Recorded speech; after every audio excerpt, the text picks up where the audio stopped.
Hi, this is Hannah from Stoughton Garden Center, Stoughton, and we're here to talk about orchids.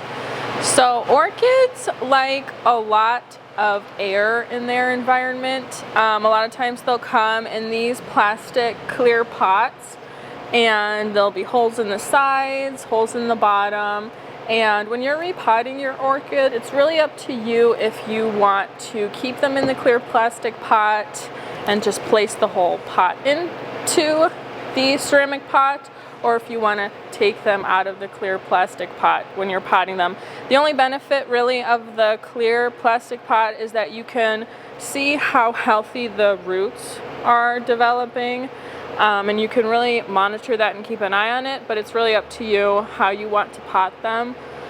So in an orchid's natural environment, they like a lot of airflow. They like to be in a moist environment and then dry out. That's why in their natural environment you see them growing onto the bark of trees. So that's why we always recommend potting your orchids in orchid bark, not in soil.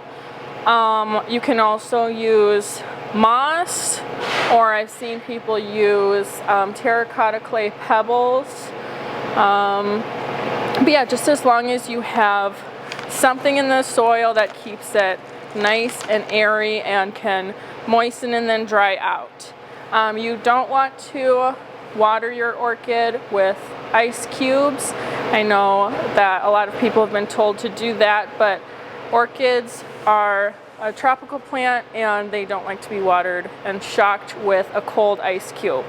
When you do water your orchid, you can either water over the pot like any other plant, but since there are holes in orchid pots, it can be a little bit messy. You can also fill up a pot with water, lukewarm water, and submerge the orchid pot in the water so that it can just soak up as much water as it needs. We recommend fertilizing your orchid once a month, and you can do that by just pouring the right amount of fertilizer that's recommended on the bottle into your pot of water when you are going to be doing your usual watering, just once a month. So then I'll show you how we repot them. So it's really just the same as potting any other plant, except you're using bark instead of soil.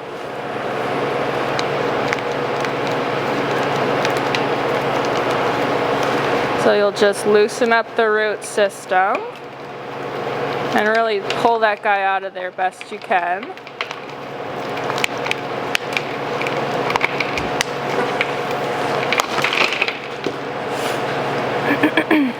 And then you'll pour in the bark around the roots just like you would with soil and any other plant. And then when these orchids start to bloom, we do recommend putting in some sort of a pole to help stabilize the bloom stem so that it doesn't fall over, doesn't get knocked over, and it's just prettier that way.